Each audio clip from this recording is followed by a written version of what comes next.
بسم اللہ الرحمن الرحیم۔ السلام علیکم ناظرین، میں ہوں وسیم احمد اور آپ دیکھ رہے ہیں تازہ ترین خبروں پر تبصروں اور تجزیوں کا پروگرام زمانہ گواہ ہے۔ ناظرین، ہندوستان کی آزادی کے ہیرو اور پہلے وزیر اعظم جواہر لال نہرو کے بعد نریندر مودی پہلے سیاسی رہنما ہیں جو لگاتار تیسری بار وزیر اعظم منتخب ہوئے ہیں۔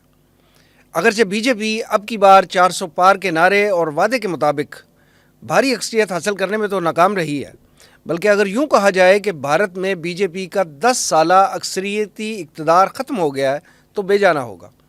پہلی بار ایسا ہوا ہے کہ نریندر مودی کو اقتدار حاصل کرنے کے لیے حلیف جماعتوں کا سہارا لینا پڑا ہے۔ ناظرین، ماضی میں بی جے پی ایودھیا میں بابری مسجد کی جگہ پر رام مندر تعمیر کر کے، بھارتی آئین کی دفعات 35A اور 370 ختم کر کے، اور کشمیر کے اسپیشل سٹیٹس کو قصہ پارینہ بنا کر اور 3 طلاق روکنے کا قانون متعارف کروا کر اور اقلیتوں پر ظلم و ستم کی داستانیں رقم کر کے انتہا پسند ہندوؤں کی ہمدردیاں سمیٹتی اور اقتدار کے مزے لوٹتی رہی ہے۔ لیکن 2024 کے الیکشن ریزلٹس نے بی جے پی کی انتہا پسندی والی ڈاکٹرائن کو فیل کر دیا ہے اور مودی کا ہندتوا کا طلسم ٹوٹ گیا ہے۔ ہم آج کے پروگرام میں بھارتی الیکشن پروسیس، بی جے پی کی ہر الیکشن میں کم ہوتی ہوئی مقبولیت اور نریندر مودی کے دوبارہ اقتدار میں آنے کی وجہ سے علاقائی اور خطے کی سیاست پر اس کے اثرات پر گفتگو کریں گے۔ میرے ساتھ تشریف فرما ہیں تنظیم اسلامی کے سینئر رہنما اور امیر تنظیم اسلامی کے مشیر خصوصی جناب مرزا ایوب بیگ صاحب۔ ان کے ساتھ تشریف رکھتے ہیں تنظیم اسلامی کے ریسرچ اسکالر جناب رضا الحق صاحب۔ آئیے گفتگو کا آغاز کرتے ہیں۔ ایوب بیگ صاحب، گزشتہ 2 الیکشنز میں بی جے پی جو ہے وہ بہت بہتر رزلٹس دے رہی تھی۔ اس دفعہ الیکشن میں ان کا نعرہ تھا، بلکہ دعویٰ تھا کہ اب کی بار 400 پار، لیکن ایٹ دی اینڈ جو رزلٹ آئے تو 240 سیٹیں لے کر اور اتحادی جماعتوں کی مرہون منت نریندر مودی کو اقتدار ملا ہے۔ آپ کی نظر میں بی جے پی کی یہ جو انتخابی کامیابی کم ترین ہے پچھلے 2-3 الیکشنز میں، اس کی وجوہات کیا ہیں؟ بسم اللہ الرحمن الرحیم۔ شکریہ وسیم صاحب۔ یہ جو 2024 کے الیکشن ہوئے ہیں، یہ بھارتی لوک سبھا کے 18ویں الیکشن تھے، یعنی آزاد ہونے کے بعد ہندوستان کے یہ 18ویں الیکشن تھے۔ ان الیکشن میں 2 بڑے اتحاد حصہ لے رہے تھے۔ ایک بی جے پی کی سربراہی میں، اس کا نام تھا NDA یعنی نیشنل ڈیموکریٹک الائنس، اور دوسرا تھا انڈین نیشنل کانگریس، جس کو کانگریس ہیڈ کر رہی تھی۔ اس دفعہ کے الیکشن میں بی جے پی کے اتحاد نے 294 سیٹیں حاصل کی ہیں۔ کل سیٹیں ہیں 543۔ حکومت بنانے کے لیے 272 سیٹوں کی ضرورت ہے۔ اس حوالے سے دیکھا جائے تو مودی تیسری مرتبہ وزیر اعظم بننے میں کامیاب ہو چکے ہیں اور وہ حلف اٹھا چکے ہیں، اور انہوں نے پنڈت نہرو کا وہ ریکارڈ جو ہے وہ برابر کر دیا ہے۔ لیکن ان کی جیت میں ایک ہار کا عنصر ہے۔ دیکھیے، 2019 میں جو الیکشن ہوئے تھے، اس میں بی جے پی کے جو اتحاد تھا، اس کی کل سیٹیں تھیں 353، جس میں سے بی جے پی کی اپنی نشستیں جو تھی وہ 303 یعنی 303 سیٹیں تھیں۔ یعنی خود بی جے پی جو تھی اس پوزیشن میں تھی کہ اپنی جماعت کی بنیاد پر حکومت بنا سکتی تھی، لیکن بہرحال انہوں نے اتحاد میں شامل جماعتوں کو اپنے ساتھ رکھا۔ انڈین نیشنل کانگریس نے، اگر آپ دیکھیں، سابقہ الیکشن کی نسبت بہت بہتر نتائج دیے ہیں۔ 2019 میں ان کی کل سیٹیں 91 تھی، 91 سارے اتحاد کی، اور اس دفعہ صرف کانگریس کی اپنی سیٹیں 99 ہیں، اور ان کے اتحاد کی سیٹیں جو ہیں وہ 231 ہیں۔ اور یعنی یہ ہے کہ آپ یوں کہیے کہ لوک سبھا میں کامیاب ہونے کے باوجود مودی جو ہے وہ اپنے اس طرح کا مقاصد حاصل نہیں کر سکے۔ وہ جو نعرہ تھا اب کی بار 400 پار، وہ بری طرح پاش ہو گیا۔ اس میں یہ تھا کہ ہم آئین میں تبدیلی کریں گے، لیکن اس دفعہ جو 294 ہیں، ان میں آندھرا پردیش کے جو چندرا بابو نائیڈو ہیں، جن کی جماعت TDP ہے، ان کی 16 سیٹیں ہیں۔ یہ حصہ ہیں مودی کے اتحاد کی، اور جو نیتیش کمار ہیں جنتا دل والے، ان کی 12 سیٹیں ہیں۔ گویا دو صوبوں میں بڑی اچھے سیٹیں بی جے پی کے علاوہ بھی ہے، باقی دوسرے ایک دو سیٹیں ملا کر تو کل 294 سیٹیں، اس میں بی جے پی کی 240 ہیں نا جی. یعنی وہ 272 کا حصہ پار نہیں کر سکے، جبکہ 214 میں بھی جو الیکشن ہوئے تھے اس میں بی جے پی کی اپنی سیٹیں 282 تھی، یعنی 272 سے 10 سیٹیں زیادہ تھی، اور 19 میں تو 303 تھی، یعنی اپنا تقریباً 31 سیٹیں زیادہ تھی جو ان کو وہ ضرورت تھی۔ اسی وہم میں تھے نا کہ اس دفعہ جو ہے وہ ہم 400 سے کراس کر جائیں گے، لہٰذا خاص طور پر اس دفعہ مودی کو آندھرا پردیش اور بہار کے حوالے سے مسئلہ بنے گا، اور ایک اطلاع کے مطابق دونوں صوبوں کے جن کو جیت ہوئی ہے وہ اپنے صوبوں کے لیے اسپیشل سٹیٹس کا مطالبہ کر رہے ہیں، اور جس سے بہت خرابی پیدا ہونے اسپیشل کی کوشش، سٹیٹس بالکل کشمیر کی طرح جی، جو ہوتا تھا جی. کشمیر کا۔ بہرحال ابھی وہ بات چل رہی ہے، اگرچہ ایسا نہیں ہے کہ مودی نے کوئی انڈیکیشن دی ہو اس کے قبول کرنے کی، موضوع کا ابھی ایسی کوئی بات نہیں ہے۔ مودی صاحب نے تو ابھی تک جتنی وزارتیں تقسیم کی ہیں ان میں سے تمام اہم وزارتیں جو ہے وہ بی جے پی کو ہی دی ہیں، دوسروں کو نہیں دی۔ بہرحال جسے کہتے ہیں ہنگ پارلیمنٹ، وہ صورتحال ہے اس وقت انڈیا میں۔ پہلی دفعہ یہ ہوا ہے انڈیا میں ریگنگ کا معاملہ تقریباً ختم ہو چکا ہے۔ اس الیکشن میں بھی کسی قسم کی کوئی دھاندلی کا کوئی اطلاع نہیں ہے، کوئی کسی نے الزام نہیں لگایا، کسی نے کوئی ایسا نہیں کیا کہ ریگنگ ہوئی ہے۔ اس کے باوجود پہلی دفعہ یہ پری پول ریگنگ ہوئی ہے، یعنی کیجریوال کو گرفتار کر لینا، میڈیا کو بہت زیادہ رعایتیں دینے، میڈیا میں پیسہ تقسیم کرنا، میڈیا کو اپنے حق میں بلوانا، پھر جو ایگزٹ پول کے بتائے جائے وہ صرف نفسیاتی اثر ڈالنے کے لیے سب کچھ کیا گیا۔ تجربہ یہ کہتا ہے کہ اس طرح کے جب پروپیگنڈے کیے جائیں تو یہ کاؤنٹر پروڈکٹیو ثابت ہوتے ہیں۔ میں سمجھتا ہوں کہ جو میڈیا کو اتنا زیادہ کنٹرول کیا، یہ جو دوسرے اثاثے اس کے کانگریس کے اثاثے جو ہے وہ ضبط کر لیے کئی جگہ پہ، تو اس سے اس کا جو ہے وہ کم ہوا، ووٹ کم ملے بی جے پی کو۔ اور مودی صاحب آپ کو پتہ ہے شعبدہ بازی میں اپنا ثانی نہیں رکھتے۔ میں ایک بڑی لطیف بات، بڑی دلچسپ بات آپ کو بتاؤں، جنوبی بھارت میں اور نیچے چلے جائیں، تامل ناڈو ہے جہاں، اس کے نیچے جہاں 3 سمندر ملتے ہیں، بحر بنگال، بحر عرب اور بحر ہند، وہاں ایک چٹان ہے، بلکہ 2 چٹانیں ہیں، جس میں ایک بڑی چٹان ہے 100 میٹر چوڑی اور 170 میٹر لمبی۔ اس چٹان پہ ایک مندر ہے دینا کماری کا، دیوی کا، وہاں ایک مندر ہے۔ مودی صاحب وہاں الیکشن کے رزلٹ سے 5 دن پہلے چلے گئے، اور ایسا نہیں ہے کوئی عبادت کرنے گئے اکیلے، پوری شان و شوکت کے ساتھ، پورے حکومتی سج دج کے ساتھ، میڈیا کا اجدام تھا، اور وہاں مندر کے اندر 45 گھنٹے رہے، 45 گھنٹے، اور 45 تو ایسا محسوس ہوتا ہے کہ چلا کاٹا پھر انہوں نے۔ 45 گھنٹے وہاں سے میڈیا پر لمحہ خبر آ رہی تھی، مودی صاحب یہ کر رہے ہیں، اب یہ ہے وہ، بہت ایسا ہی معلوم ہوتا تھا۔ پھر باہر آئے مودی صاحب 45 گھنٹوں کے بعد تو فضا میں گونجا اب کی بار 400 پار۔ یہ شروع سے ان کا ایک انداز ہے میک اپ کا، معاملات کو رنگ چڑھانا۔ ان کی سادگی بہت مہنگی ہے، بہت مہنگی ہے ان کی سادگی۔ تو بہرحال وہ ایک راستہ رکا ہے فی الحال۔ میں اتنا ہی کہوں گا کہ جو وہ بڑی تیزی سے جا رہے تھے سیکولرزم سے ہندوتوا کی طرف، وہ عوام نے وہ راستہ روک لیا۔ رضا الحق صاحب، اس الیکشن میں حیران کن طور پہ بی جے پی جو ہے وہ ایودھیا میں بھی الیکشن ہار گئی ہے، جہاں بابری مسجد کی جگہ انہوں نے رام مندر تعمیر کر کے پورے بھارت کے ہندوؤں کو موبلائز کیا تھا۔ آپ کے خیال میں کیا انتہا پسندی کا جو رجحان تھا وہ کم ہو رہا ہے، اور نریندر مودی کا جادو جو تھا وہ انڈیا میں ختم ہو رہا ہے؟ بسم اللہ الرحمن الرحیم۔ وسیم صاحب، مودی ایک مشن پر ہے 2014 سے لے کے اب تک، اور وہ پہلے 2 ادوار حکومت میں بھی اس مشن کی تکمیل کے لیے یا اس کی طرف آگے بڑھنے کے لیے اس نے بہت سارے اقدامات کیے۔ اور اس میں جو گجرات کا معاملہ NCR نیشنل جو ایک رجسٹر بنایا اور مسلمانوں کو جس طرح آئسولیٹ کیا گیا.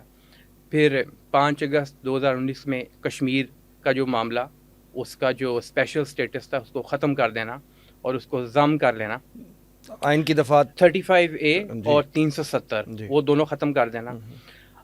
ایودھیا میں جو رام مندر ہے اس کی تعمیر، اور وہ کتنا بڑا ایک پاور شو تھا مودی کا، سب کے سامنے ہے. اس کے علاوہ اس نے اس الیکشن سے قبل اپنی تقاریر میں بارہا اس چیز کا اعلان کیا کہ وہ دوبارہ وزیر اعظم منتخب ہو کر تیسری مرتبہ تو مسلمانوں کو جو بھارت میں آئلی قوانین کے حوالے سے کچھ آزادی ملی ہوئی ہے اس کو بھی سلب کرے گا، اس کو بھی ختم کر دے گا. اپنی ایک تقریر میں اس نے مسلمانوں کو عرب سے آئے ہوئے در انداز کہا. ساتھ یہ کہ یہ بچے بہت زیادہ پیدا کرتے ہیں، اور کہنے کا مطلب یہ تھا کہ ہندوؤں کے لیے خطرہ ہیں اور یہ بھارت کے لیے خطرہ ہیں. اور پھر ون نیشن ون الیکشن کا نعرہ جو ہے وہ اس نے اپنی طرف سے دیا. اور وہی نعرہ اس کا آپ کو یاد ہوگا جب یہ G20 سمٹ ہوئی تھی تو اس میں بھی وہ ون نیشن والا نعرہ لے کے آگے چل رہا تھا. تو اس نے انٹرنیشنل لیول پہ دیکھیں، لوکل لیول پہ دیکھیں، اور اس کو دست و بازو ملے ہوئے ہیں. 2014 سے اب تک اس نے ایسی ان روڈز بنا لی ہوئی ہیں. میڈیا سارا، جیسے بیگ صاحب فرما رہے تھے، اس کے کنٹرول میں ہے. اس کی اسٹیبلشمنٹ ساری کنٹرول میں ہے. اور اسٹیبلشمنٹ کو ایک ایسی ذرا چاہیے ہوتی ہے، ایک ایسا خود چاہیے ہوتا ہے جو بیک فٹ پہ وہ خود رہیں لیکن آگے کوئی ان کا کام کرتا رہے. اور وہ مودی کی صورت میں انڈیا کو میسر آ گیا. عدلیہ آپ نے دیکھا جتنے فیصلے آئے، گجرات والے جو معاملات تھے، نسل کشی مسلمانوں کی، ان کے اندر جتنے کنوکٹڈ تھے بی جے پی کے لوگ ان کو ایک ایک کر کے باعزت بری کر دیا گیا. اور پھر یہ ایودھیا والا جو فیصلہ سپریم کورٹ نے دیا، بہرحال وہ شرمناک فیصلہ تھا، انصاف کا اور عدل کا خون کیا انہوں نے. انٹرنیشنل لیول پہ دیکھیں تو امریکہ بھی اس کے ساتھ اور برکس والے ممالک بھی اس کے ساتھ. بہرحال کیا مودی کو شکست ہوئی، یہ ایک بہت بڑا کویسچن مارک ہے. کیا حقیقت میں اس کو شکست ہوئی؟ کیونکہ وہ تیسری مرتبہ وزیر اعظم بن گیا. اس میں کوئی شک نہیں کہ کانگریس نے اچھی کارکردگی دکھائی. راہل گاندھی کی یہ جو ایک پوری مہم تھی بھارت جوڑو یاترا، اس نے ایک بڑا اہم کردار ادا کیا کانگریس کی سیٹیں بڑھانے میں، بی جے پی کو کمزور کرنے میں. مسلمانوں نے جہاں جہاں بھی مسلمان یعنی کہ پاپولیشن کا ایک بڑا حصہ ہیں، اگرچہ 78% ہندو ہیں لیکن مسلمانوں کی بڑی تعداد ہے، تو انہوں نے اس چیز کو مد نظر رکھا کہ ہمارے ساتھ یہ ظلم تو ہو رہا ہے اور کر رہا ہے مودی، اور 2014 سے اب تک کر رہا ہے. تو ہمارے پاس کوئی ایسا موقع تو نہیں ہے، بلکہ اب تو عدلیہ بھی اس کا ساتھ دیتی ہے مودی کا. الیکشن ہی وہ واحد ایک ایسا ذریعہ ہوگا جس میں ہم اپنے ووٹ کے ذریعے اپنی بات کو آگے پہنچائیں، راستہ روکنے کی کوشش کریں. تو انہوں نے جہاں جہاں بھی بی جے پی کے لوگ موجود تھے ان کے خلاف ووٹ دیا، چاہے کوئی بی جے پی کی طرف سے مسلمان بھی کھڑا تھا امیدوار کے طور پہ، اور دوسری طرف سے کانگریس یا سماجوادی یا کسی اور انڈیپینڈنٹ کے طور پہ بھی کوئی ہندو بھی کھڑا تھا، کسی اور مذہب کا بھی ماننے والا کھڑا تھا، تو ووٹ اس کو دیا کہ بی جے پی کا راستہ روکیں. لیکن سوال پھر وہی ہے کہ اگرچہ آپ سب سے بڑی جو جہاں سب سے زیادہ سیٹیں ہیں بھارت کی لوک سبھا کی، جس الیکشن کی ابھی یعنی الیکشن ہوا اتر پردیش، وہاں بھی جو بی جے پی ہے اس کو بہت کم سیٹیں ملیں.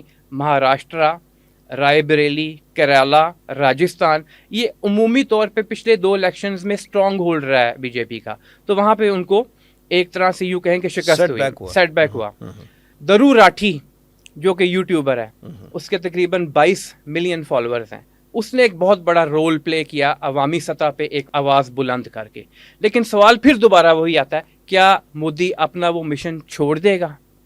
تو بہرحال مودی اور اس کی اتحادی جماعتوں کی سیاست نفرت کی بنیاد پر ہے.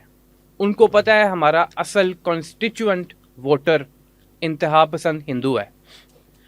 تو یہ بھی ممکن ہے کہ عوام نے جس طرح ووٹ دے کر بی جے پی کا راستہ روکنے کی کوشش کی ہے تو مودی تھوڑا سنبھل جائے اور وہ جو مسلم مخالف اور دیگر اقلیتوں کے مخالف معاملات تھے ان کو تھوڑا کرٹیل کرے، کم کرے.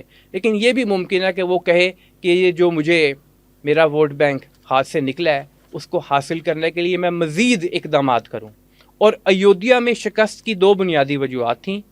مسلمان مخالف اس کا پورا عمل جو اس نے وہاں پہ کیا، کیونکہ وہ بابری مسجد جو کہ صدیوں سے موجود تھی اس کی جگہ پہ رام مندر کی تعمیر کرنا مسلمانوں کے لیے بہرحال ہضم کرنا مشکل تھا.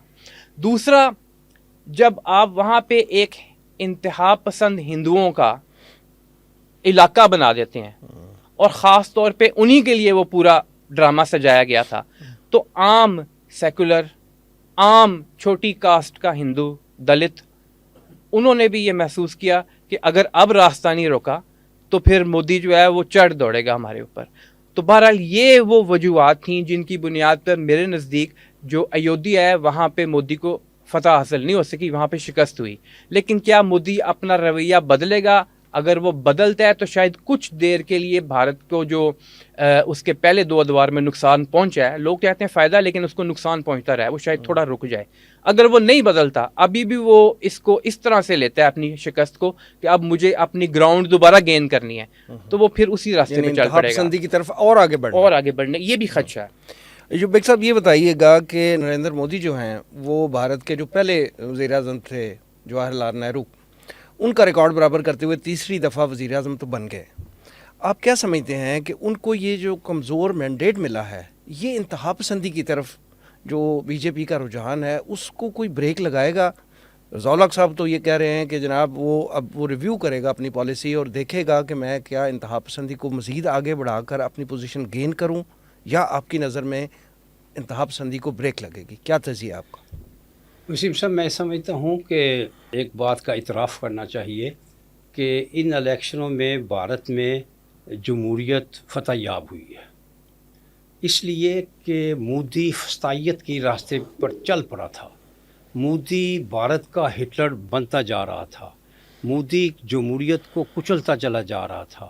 جس طرح میڈیا کو اس نے اپنے ہاتھوں میں لیا، اور جس طرح اس نے خاص طور پر وہاں بھارت کا بڑا صنعت کار کو اپنے ساتھ ملا کر ایک بہت بڑا ایک ایسا جتھا اکٹھا کر لیا تھا جس سے بھارت میں دو طبقے پیدا ہو گئے تھے. ایک یعنی جو امیر تھے وہ بہت امیر ہو گئے، اور دوسری طرف جو غریب تھے وہ بہت غریب ہوتے چلے گئے. اور پھر یہ کہ ایک جو سیکولرزم جو بھارت کی بنیاد ہے اس کو وہ تو پاؤں تلے کچلتا چلا جا رہا تھا مودی. عوام نے، میں سمجھتا ہوں، یہ راستہ روکا ہے. مجھے ایسا فیل ہوتا ہے کہ راہل گاندھی کا جس دن یہ الیکشن رزلٹ آئے ہیں اس دن بیان آن ریکارڈ ہے، اس نے کہا ہے، بڑا مختصر اور بڑا ہی معنی خیز اس کا بیان تھا. اس نے کہا کہ ہم نے یہ جو الیکشن ہے وہ بھارتی عدلیہ اور خفیہ ایجنسیوں کے خلاف لڑا ہے. یہ بڑی معنی خیز بات ہے. یہ جمہوریت کی فتح تو نہیں لگتی پھر؟ نہیں، یہی تو جمہوریت کی فتح ہے کہ ادارے بھی خلاف تھے. یہی تو جمہوریت کی فتح ہے کہ خفیہ ایجنسیاں بھی خلاف تھی. اپوزیشن کے اپوزیشن کے خلاف تھی، اور وہ کہہ رہا ہے کہ یہ ہمارے خلاف تھی. ان حالات میں ہم نے الیکشن، میں سمجھتا ہوں وہ میری بات کی تصدیق ہو رہی ہے نا، کہ حالانکہ ادارے خلاف تھے، حالانکہ خفیہ ایجنسیاں خلاف تھی اپوزیشن کے، اس کے باوجود عوام نے پہلے کی نسبت اپوزیشن کو بہت زیادہ ووٹ دیے. اگر وہی بات ہو جاتی اب کی بار 400 پار، تو پھر تو وہ جمہوریت کا ستیہ ناش ہو جانا تھا، سیکولرزم کا ستیہ ناش ہو جانا تھا، سیکولرزم میں کچلا جانا تھا جو مودی کے عزائم نظر آ رہے تھے. لیکن یہ عوام نے بہت بڑی جمہوریت کی یہ فتح ہوئی ہے کہ عوام نے اس راستے کو، مودی کے اس راستے کو، جس راستے پر مودی چل پڑا تھا، اس کے راستے میں روڑے اٹکائے ہیں، اس کے راستے میں دیوار بنائی ہے کہ مودی جس طرف جا رہا ہے عوام نے اس کے خلاف فیصلہ. دیکھیں نا کتنا 2019 کے ووٹ بی جے پی کے اور 2024 کے ووٹ بی جے پی، کتنا فرق واقع ہوا ہے. اس لیے اس کا مطلب یہ ہوا 60 سیٹیں کم ہیں، اس 63 سیٹیں کم ہیں. اس کا مطلب ہوا کہ عوام نے مودی کے اس رویے کے خلاف ووٹ دیا ہے اور عوام نے جمہوریت کے حق میں ووٹ دیا ہے. بعض لوگ تو یہ کہہ رہے تھے کہ عین ممکن ہے جس طرف چل پڑا ہے مودی، یہ یک جماعتی نظام نہ نافذ کر دے اگر اس کو بہت بڑی اکثریت حاصل ہوگی. لہٰذا میں پھر اس اپنی بات کو دہراؤں گا کہ یہ جمہوریت کی فتح ہوئی ہے، اس کا راستہ روک لیا گیا ہے. مودی، دیکھیں میں سمجھتا ہوں ہمیں اس بات کا اعتراف کرنا چاہیے کہ انڈیا میں بہرحال جمہوریت ڈی ریل نہیں ہوئی, تھرو آؤٹ اپنے راستے پر چلتی رہی ہے, سوائے اندرا گاندھی کی اس ایمرجنسی کے جو اندرا گاندھی نے لگائی تھی اس دور میں. لیکن آپ نے دیکھا کہ اس ایمرجنسی کا نتیجہ کیا نکلا کہ اندرا گاندھی اپنی سیٹ ہار گئی, اندرا گاندھی بری طرح شکست کھا گئی. اس ایمرجنسی کا نتیجہ تھا. نتیجہ یہ ہے کہ جب بھی خاص طور پر آج کے دور میں, سوشل میڈیا کے دور میں, جب عوام کے ساتھ آپ سختی کریں گے, ظلم کریں گے تو اس کاؤنٹر پروڈکٹیو ہوگا, لوگوں کی ہمدردیاں دوسری طرف چلی جائیں گی. جب مودی نے یہ جو کچھ کیا, جیسے کہ ابھی رضا الحق صاحب بتا رہے تھے کہ یہ مسلمان یا ہندو کا معاملہ نہیں تھا کہ مسلمانوں نے ہندوؤں کے خلاف ووٹ, نہیں, مسلمان ہو یا ہندو ہو جنہوں نے بی جے پی کے خلاف ووٹ دیا. یعنی اگر کانگریس میں اگر کوئی مسلمان کھڑا ہے نا اپنا نمائندہ, تو کسی مسلمان نے اس کو اس لیے ووٹ نہیں دیا کہ مسلمان ہے, اس نے اس کو اس لیے ووٹ دیا کہ بی جے پی کے خلاف ہے, مذہب کو بنیاد نہیں بنایا. اصل میں مودی کا راستہ روکا اور وہ اس معاملے میں کافی کامیاب ہوئے. اب میں سمجھتا ہوں کہ مودی ایک دوراہے پہ کھڑا ہے. مودی اس وقت ایک دو راہے پہ کھڑا ہے. یا تو جیسے رضا الحق صاحب کہہ رہے تھے وہ اپنے آپ کو ایڈجسٹ کرے گا, صورتحال کو قبول کرے گا, صورتحال سے سمجھوتا کرے گا, دیکھے گا کہ آگے ہماری سیٹوں میں کمی اس وجہ سے ہوئی ہے کہ میں ایکسٹریمزم کی طرف چل پڑا تھا, میں انتہا پسندی کی طرف چل پڑا تھا, لہٰذا میں ادھر سے تھوڑا سا وڈرا کروں, تھوڑی سی بیک ماروں اور سیکولرزم کی طرف جاؤں. ایک یہ بھی ہے. دوسرا بھی ہے, ایسی شکست کی صورت میں خاص طور پر ایسی ذہنیت رکھنے والا آدمی جو اپنی پرسنالٹی کے حوالے سے بڑا کانشیس ہو, مجھے سامنے آنا چاہیے, لوگوں کو میری تعریف کرنی چاہیے. آپ نے دیکھا نا کیا کہا, اب لوگ بھارت کو سنتے ہیں. بلکہ اس نے تو یہاں تک اب کہنا شروع کر دیا تھا کہ اپن ہی بھگوان نظر آتا ہے, مجھے تو اپن میں بھگوان نظر آتا ہے. اس کی یہ اس نے شروع کیا ہے کہ دنیا بھارت کو سنتی ہے اب, جبکہ اصل اس کا جو دنیا بھارت کو سنتی والی معاملہ نا, اس کی بنیاد رکھنے والا منموہن سنگھ ہے. اور یہ بات اوباما نے کہی تھی, یعنی یہ امریکہ نے تسلیم کیا تھا کہ بھارت کو سنتا ہے, اور وہ منموہن سنگھ اس کی وجہ تھی. اور یہ 1984 کی بات ہے, اور یہ اب کہہ رہا ہے کہ بھارت, یعنی انڈیا میں جو اچھا ہوتا ہے نا, اس کی شعبدہ بازی یہ تھی کہ جو اچھا ہو اس کو اپنے نام سے لگا لو. تو بہت کم مجھے توقع ہے کہ وہ حالات کو سمجھے گا. تو اگر وہ اپنی ڈگر پہ چلتا رہے گا آپ کی نظر میں, اگر اب چلے گا تو اب دو ہی باتیں ہیں, یا تو پھر وہ کر گزرے گا انتہا پر اور اس میں بھارت کا بہت بڑا نقصان ہو سکتا ہے, اور دوسری صورت یہ ہے کہ بھارت میں مڈ ٹرم الیکشن کی نوبت آ سکتی ہے. دونوں صورتیں ہو سکتی ہے. جب آدمی پسپا ہو رہا ہو, جب کوئی فوج پسپا ہو رہی ہو تو وہ زوردار حملہ کرتی ہے. مودی اب بہت زوردار حملہ کر بھی سکتا ہے, اور اگر یہ حملہ بھی پھر عوام نے ناکام بنا دیا تو آپ دیکھ لیں گے بھارت میں مڈ ٹرم الیکشن ہو سکتے ہیں. یہ ایک بات یہ بھی سننے میں آ رہی ہے کہ مودی کی خواہش ہے کہ وہ اگر اس کی نہ چلی تو وہ 2027 میں مستعفی ہو کر وزارت عظمیٰ سے صدر کا کینڈیڈیٹ بن جائے, بھارت کے صدر کا. یہ بھی ہو سکتا ہے اگر اس کی نہ چلی تو. بہرحال مودی کی جو شخصیت ہے مجھے نہیں معلوم ہوتا کہ وہ حالات کو سمجھے گا, وہ حالات سے ٹکرانے کی کوشش کرے گا, اور اس میں آپ دیکھ لیجیے گا اس سے وہ پاش ہو جائے گا. جتنے لوگ یہ سمجھتے ہیں کہ بھارت بڑی ترقی کر رہا تھا مودی کے زمانے میں, وہ ترقی تھی, یقیناً تھی, لیکن اس ترقی میں نمائش بہت زیادہ تھی. فکری سطح پہ, اخلاقی سطح پہ بہت بڑے گرہ میں گر رہا تھا انڈیا. عوام نے اس گرے سے گرنے سے روکا ہے, اس راستے کو روکا ہے. لہٰذا اور میں سمجھتا ہوں کہ جمہوریت میں جو بعض اچھائیاں ہیں, اچھا ہر نظام میں اچھائیاں بھی ہوتی ہیں, برائیاں بھی ہوتی ہیں, اسی طرح جمہوریت میں بھی بعض اچھائیاں بھی ہیں, برائیاں بھی ہیں. میں مغربی جمہوریت کی بات تو خاص طور پر کرتا ہوں, اس میں اگر جو برائیاں ہیں تو وہ بہت ہی زیادہ ہیں, تو اچھائیاں بھی ہیں. تو اس میں یہ ہے کہ اگر عوام اس طرح اپنی رائے دے کر سامنے نہ آتی تو مودی خدا جانے بھارت کو کہاں لے جاتا. رضا الحق صاحب, اب جب کہ نریندر مودی وزیر اعظم بن چکے, جو ان کا مائنڈ سیٹ ہے, ایوب بیگ صاحب اس پہ اپنا تجزیہ دے رہے ہیں, اپنی رائے دے رہے ہیں کہ بالکل اس سٹیج پہ اب وہ پہنچ چکے ہیں کہ اگرچہ وہ اپنے اتحادیوں کے مرہون منت ہے ان کی حکومت، لیکن وہ تخت یا تختہ والی آپشن ہی لیں گے، یعنی یا وہ جسے وہ کہتے ہیں کہ انتہا پسندی کی طرف اسی ٹگر پہ آگے چلتے رہیں گے، اور یہ جو اعتدال پسندی والی راہ ہے یہ اس کا مزاج نہیں لگتا۔ آپ کے خیال میں ان کی سیاست سے، ان کے جو الیکشن جیتے ہیں اس وجہ سے خطے کی سیاست میں اور جو پوری دنیا میں ایک گریٹ گیم چل رہی ہے اس پر ان کے الیکشن کا اور اس کے نتائج کے کیا اثرات مرتب ہوں گے؟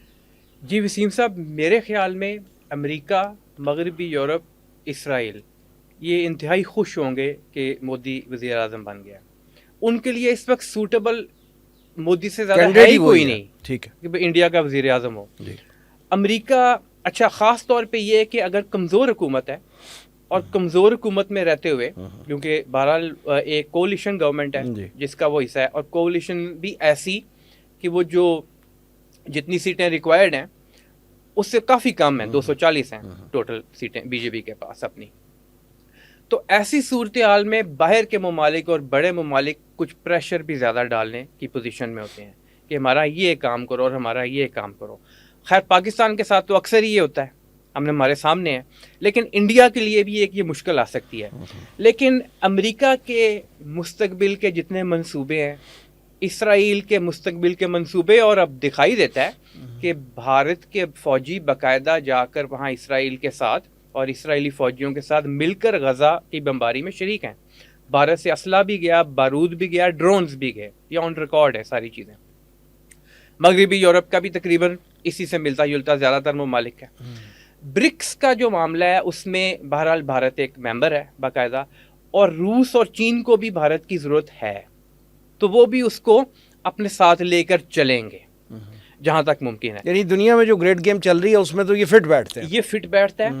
اور اگرچہ چین کے ساتھ بھارت کے پچھلے کچھ عرصے کے دوران تنازعات بھی بڑھے ہیں، ان کی سرحدی جھڑپیں بھی ہوئی ہیں، تناؤ بھی بڑھا ہے، لیکن دونوں ممالک جانتے ہیں کہ اس حد تک معاملے کو لے کے نہیں جانا کہ وہ فل فلیج وار کی طرف ٹریڈ پھر بھی جاری ہے، ٹریڈ تو سارے معاملات کے باوجود ٹریڈ تو جاری ہے۔ ٹریڈ تو ان کی روایتی طور پہ جاری ہے، اور دوسرا یہ کہ جب دو ممالک آلموسٹ ایکول فوٹنگ پر ہوں، اور کم از کم یہ کہ اپنی آزاد اکنامک اور خارجہ پالیسی بناتے ہوں، تو پھر ان معاملات کے باوجود آپس میں ٹریڈ کر لینا کوئی نقصان دہ چیز نہیں ہے۔ دباؤ میں آ کر اور نیچے، یعنی جسے کہتے ہیں کہ پیروں کے بل بیٹھ کر اور لکیریں اگر کوئی دوسرا نکلوا رہا ہو، اس صورت میں ٹریڈ کرنا ایک مختلف ایشو ہے، بالکل وہ نقصان زیادہ دیتی ہے۔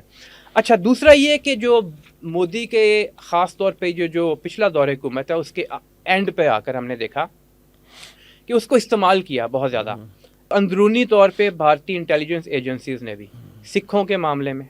اچھا، مودی کا اپنا بھی یقیناً ایک، جس طرح ہم نے تذکرہ کیا، بیگ صاحب نے بھی اس کی طرف اشارہ کیا کہ انتہا پسند، جب انتہا پسند ہے تو ہندوؤں کے علاوہ کسی اور کے لیے گنجائش نہیں۔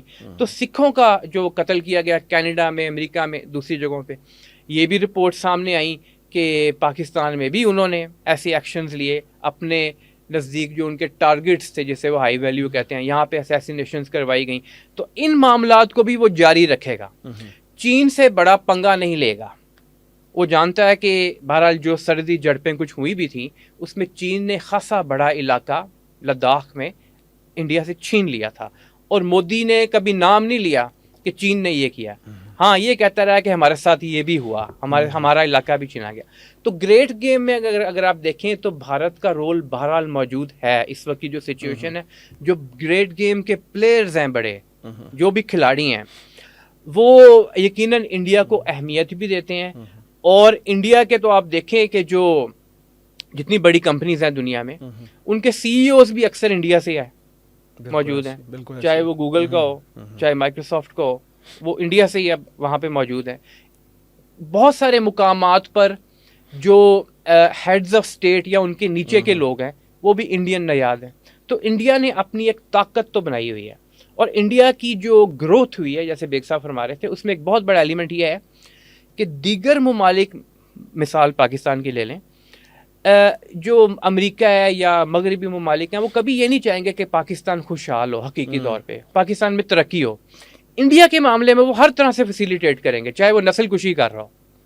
جو 10 سٹیجز نسل کشی کی ہوتی ہیں اس کی 9ویں سٹیج پہ موجود ہے کشمیر میں خاص طور پہ، اور کچھ علاقے جو انڈیا کے اندر کے ہیں وہاں بھی یہ دکھائی دیتا ہے. لیکن بہرحال گریٹ گیم کے اندر انڈیا کا ایک رول ہے. ایوب بیگ صاحب 2024 اس اعتبار سے بہت اہم ہے کہ پاکستان اور بھارت دونوں ممالک میں الیکشنز ہوئے ہیں، جنرل الیکشنز ہوئے ہیں. فروری 2024 میں پاکستان میں الیکشن ہوا. آپ جیسے انڈیا کی سیاست پہ بھی نظر رکھتے ہیں، ابھی سیاسی تجزیہ بھی آپ دے رہے ہیں، تو اس میں آپ نے فرمایا کہ انڈیا میں جمہوریت کی فتح ہوئی ہے. آزادی حاصل کرنے کے بعد سے اب تک وہاں پہ جمہوریت کا تسلسل برقرار ہے.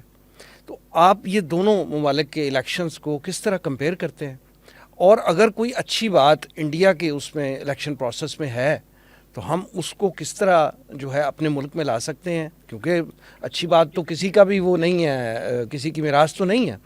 تو ہم تو کسی سے بھی جو ہے اچھی بات، اچھا کام، اچھا جو آپریشنز ان کے چل رہے ہیں اگر اس کو ہم اپنے الیکشن پروسیس سے کمپیئر کریں تو آپ اس کو کیسا تصور کریں گے؟ دیکھیں، صاف بات یہ ہے کہ اس وقت جو صورتحال ہے، انڈیا اور پاکستان کے الیکشنز کا تقابل کہا جا سکتا ہے ممکن ہی نہیں ہے. اتنا فرق واقع ہو چکا ہے. دیکھیے، انڈیا میں یعنی آپ انڈیا کے الیکشن پروسیس کو بہتر سمجھتے ہیں؟ بہتر نہیں سمجھتا، تقابل ہے ہی کوئی نہیں. میں عرض کر دیتا ہوں نا جی. انڈیا میں آپ نے اس الیکشن میں کوئی آواز نہیں سنی ہوگی دھاندلی کی، کوئی ایک آواز بھی نہیں آئی. البتہ یہ کہ اس دفعہ خاص طور پر انڈیا میں پری پول رنگنگ ہوئی ہے حکومت نے. حالانکہ انڈیا میں کوئی ہماری طرح عارضی حکومت نہیں بنائی جاتی، وہی حکومت رہتی ہے، کیئر ٹیکر حکومت بنائی جاتی ہے. پاکستان میں وہاں ایک فرق تو یہ ہو گیا، ہو گیا، وہاں کوئی، وہاں وہی حکومت ہوتی ہے جس کی حکومت ہوتی ہے. اس کے باوجود حالانکہ وہاں یہ ہے کہ وہاں تقریباً 40 دن لگتے ہیں انتخابات، 40 دن سے بھی زیادہ لگتے ہیں. اور انتخابات کے بعد ریزلٹس آنے میں، انتخابات کے سارے پروسیس میں اور پھر رزلٹ آنے میں 40 دن لگتی ہے. پھر بھی ایک آواز نہیں اٹھی کہ جی یہ نتائج چینج ہو گئے یہاں. اور صاف بات ہے ہمارا تو بابا ادبی ڈرالا ہے پاکستان کا. دیکھیے، پاکستان میں اگر کہا جائے تو کبھی بھی ایسا نہیں ہوا، کوئی بھی الیکشن دھاندلی کے بغیر نہیں ہوا. لوگ کہتے ہیں کہ 1970 کے الیکشن دھاندلی والے نہیں تھے، میں کہتا ہوں اس میں بھی دھاندلی ہوئی تھی. پاکستان میں کوئی الیکشن ایسا نہیں ہوا جس میں دھاندلی نہ ہوئی ہوئے یا دھاندلی کا اور لگے الزام رہی. لیکن دھاندلی ہوئی ہے پاکستان میں الیکشن میں 2024 سے پہلے بھی ہوئی ہے. کبھی 5%، کبھی 10%، شاید زیادہ 15% تک بھی پاکستان کے الیکشن میں دھاندلی ہوتی رہی ہے. کوئی نئی بات ہرگز نہیں ہے. لیکن جب کسی برائی کو آپ 5-10% سے اٹھا کر 80-85% پہ لے جائیں گے، 90% پہ لے جائیں گے، تو وہ بات یہ ممکن نہیں کہ دنیا سے چھپی رہے، اور یہ بات ممکن نہیں ہے کہ ایک رد عمل سامنے نہ آئے. اور دونوں باتیں ہوئی کہ، اور میں جیسے کہ آپ کو معلوم ہوگا غالباً اس فورم سے بھی اور تحریراً بھی عرض کر چکا ہوں کہ الیکشنوں سے بہت پہلے کہ پاکستان میں جو سیاسی عدم استحکام ہے، اگر الیکشن درست نہ ہوئے، اگر الیکشن دھاندلی زدہ ہوئے تو یہ عدم استحکام اور بڑھ جائے گا. اور آپ دیکھ رہے ہیں کہ عدم استحکام اور بڑھ جائے گا. یعنی اس سے زیادہ کیا کہ پاکستان میں ایک بڑی پارٹی جس کا دعویٰ ہے کہ ہم سب سے بڑی ہیں، دعویٰ سب کر لیتے ہیں، اس کا نشان ہی چھین لیا گیا. 70 یا 80 کے درمیان فیصلہ ہے سپریم کورٹ کا کہ کسی پارٹی سے اس کا نشان نہیں چھینا جا سکتا. یہ سپریم کورٹ فیصلہ دے چکا ہے. پہلے بھی پاکستان بھارت سے بہت پیچھے تھا انتخابات کے حوالے سے، اور اب تو کوئی تقابل سرے سے رہا ہی نہیں انتخابات کے حوالے سے. تو اللہ کرے پاکستان میں یہ بہتری آئے کہ پاکستان میں بھی کوئی وقت آئے اور ایسے الیکشن ہوں جس میں یا انتخابات یا دھاندلی کا الزام نہ لگے، یا اگر تھوڑا بہت لگتا ہے تو کوئی بات نہیں ہوتی. لیکن یہ بات ہو کہ فارم 45 کچھ کہہ رہا ہو، فارم 47 کچھ کہہ رہا ہو، یہ پہلی دفعہ ہوا ہے، یہ کام پہلی دفعہ ہو. باقی تو ہوتے رہے ہیں، سب کچھ ہوتا ہے، دھاندلی بھی ہوتی رہی ہے. یہ پاکستان کو اس معاملے میں بڑی اصلاح کی ضرورت ہے. رضا الحق صاحب، نریندر مودی نے حکومت بناتے ہی مسلمان دشمنی کا ثبوت دے دیا، اور وہ اس طرح کہ اس کے سابقہ دونوں ادوار میں کم از کم ایک مسلمان وزیر اس کی کابینہ میں ضرور ہوتا تھا، لیکن اس دفعہ اس نے ایک وہ علامتی طور پہ بھی جو ایک وزیر بنایا جاتا تھا مسلمان، وہ بھی نہیں بنایا۔ آپ کی نظر میں اس مسلم دشمنی کی کیا وجوہات ہیں اور اس کے کیا اثرات مرتب ہوں گے وہاں پہ مسلم کمیونٹی میں؟ جی وسیم صاحب، 2014 سے بات اگر آپ مودی کو دیکھیں جی تو ہر گزرتے دن کے ساتھ اس کی انتہا پسندی بڑھی ہی ہے، کم نہیں ہوئی۔ جیسا کہ بیگ صاحب فرما رہے تھے کہ الیکشن سے چند دن پہلے وہ کسی جگہ پہ ایک مندر پہ جا کے بیٹھ گئے اور 45 گھنٹے اس نے وہاں گزارے۔ اچھا، 2014 کا مودی یہ کام نہیں کیا کرتا تھا، وہ اس طرح سے پوجا پاٹ نہیں کیا کرتا تھا اور ٹی وی پہ نشر نہیں کی جاتی تھی۔ یہ آہستہ آہستہ وہ ہندتوا کا جو ان کا ایک پورا فلسفی ہے، اب آر ایس ایس اس کے پیچھے، اور وہ خود بھی آر ایس ایس کا ممبر ہے، جو کہ جب 1925 میں قائم کی گئی تھی، گول واکر اور نریندر سواکر مودی نے، تو ہر گزرتے دن کے ساتھ ان کے سیاسی لیڈر سے بڑھ کر جو مذہبی لیڈر بنتا جا رہا اور ہے، مذہبی لیڈر سے بھی آگے بڑھ کر اب تو دیکھیں وہ تو بھگوان بھگوان کے ہونے کا، اوتار، اور اس کے بعد پھر بھگوان خود اپنے طور پہ جی انکارنیشن کے طور پہ پریزنٹ کر رہا ہے اپنے آپ کو۔ تو یہ جو آر ایس ایس جو کہ ہٹلر اور نازی جرمنی جو ہے اس سے انسپائرڈ تھی آر ایس ایس خود، تو آر ایس ایس اور وی ایچ پی کا جو گٹھ جوڑ ہے اس کے ساتھ، مودی کے ساتھ، وہ ڈھکا چھپا نہیں ہے۔ اچھا، آپ دیکھیں گے کہ ان کی انتظامیہ میں، ان کی عدلیہ میں بھی اس طرح کے اب انڈر کرنٹس بڑے کلیئرلی دکھائی دیتے ہیں کہ وہ مسلمانوں کے مخالف اور ہندوؤں اور انتہا پسند ہندوؤں کے حق میں کارروائی کریں گے، اور بہرحال وہ اگلا لائے عمل جو اس کا ہے وہ اسی سے ظاہر ہو جاتا ہے کہ مودی جو ہے اس نے سبق نہیں سیکھا بنیادی طور پہ۔ اگر وہ سیکھ لے تو بھارت کے لیے فائدہ مند ہے، لیکن وہ ابھی بھی اسی بات پر قائم ہے کہ میں نے اس کو ہندو اونلی اسٹیٹ بنانا ہے۔ اکھنڈ بھارت جو کہ ایک ایسی دیومالائی کہانی ہے جو کہ صرف ایک امیجنیشن کا فگمنٹ ہے، بنیادی طور پہ تاریخ میں تو شاید کوئی ایسی چیز نہ دکھائی دیتی ہو، لیکن ان کی پالیسی کا وہ کارنر سٹون ضرور ہے، بھارت کے اندر بھی اور ارد گرد کے بہت سارے علاقوں میں بھی۔ اب یہ والا جو رویہ ہے اور مسلمانوں کے خلاف جو اس کے بہرحال پہلے بھی اقدام چلتے آ رہے ہیں، اس پروگرام کے دوران ہم نے کچھ اور اقدامات کا بھی تذکرہ کیا کہ خدشہ کہ وہ بھی کرے گا، تو بنیادی طور پہ یہی مودی کی جو ہٹ درمی ہے، یہ وہ جو علیحدگی پسند تحریکیں ابھی بھی چل رہی ہیں، 21 کے قریب ہیں، اور سکھوں کے خلاف ظلم، اور وہ بھی دوبارہ مزید اٹھ رہے ہیں۔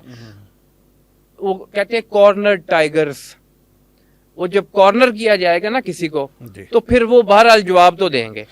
اور مسلمانوں کے حوالے سے کشمیر کے اوپر جو اس کی پالیسی ہے، باقی انڈیا کے اندر گجرات میں تو ہم نے دیکھا، اس کے علاوہ بھی بہت سارے علاقوں میں مسلمانوں کے خلاف جو اقدامات کیے جا رہے ہیں، یہی چیز آگے بڑھ کر ان تحریکوں کے اندر ایسی جان پیدا کرے گی کہ جب زندگی موت کا مسئلہ ہوگا تو ان کے لیے پلٹ کر جھپٹنا ضروری ہو جائے گا، اور یہ انڈیا میں سول وار بھی کریٹ کر سکتا ہے۔ میں یہ نہیں کہتا کہ یہ ابھی سال 2 کے اندر ہوگا، یہ مستقبل کی بات ہے، لیکن یہی رویہ اس کا یہاں پہ وہ سامنے آئے گا۔ مسلمانوں کے لیے اس پوری سچویشن میں ایک جو یوں کہہ لیں کہ ایک وے آؤٹ ہے کہ وہ سیاسی طور پہ اب متحد ہوں، سیاسی طور پہ جیسے اس دفعہ انہوں نے متحد ہو کر بی جے پی کا راستہ روکا ہے کافی حد تک، اور ساتھ یہ کہ جو دیگر بی جے پی مخالف، اور وہ کہتے ہیں enemy of my enemy is my friend, تو وہ جو ایسے لوگ جو ان کے ساتھ، ان کو فرینڈ چاہے نہ بنائیں لیکن اتحادی ان کو ضرور اپنے ساتھ بنائیں، اور وہ اتحاد میں لے کر ان کو آگے چل کر ان کو ریزسٹ کرنا پڑے گا ایک متحد اور استقامت کے ساتھ، ایک سیاسی جدوجہد کے ذریعے، جو ان کے اوپر اس وقت ظلم اور مستقبل میں بھی بی جے پی کا بہرحال ایک دکھائی دیتا ہے کہ وہ دباؤ میں لے کے آئے گی ان کو۔ رضا الحق صاحب اور جناب مرزا ایوب بیگ صاحب پروگرام میں تشریف آوری کا بہت شکریہ۔ ناظرین، یہ تھا آج کا پروگرام، آج کے لیے اتنا ہی۔ ہمارے تمام سوشل میڈیا پیجز پر اس پروگرام کا فیڈ بیک ضرور دیجیے گا، آپ ہمیں ای میل بھی کر سکتے ہیں، ہمارا ایڈریس ہے media@tanzeem.org۔ اگلے پروگرام تک کے لیے وسیم احمد کو اجازت دیجیے، اللہ نے کے بعد۔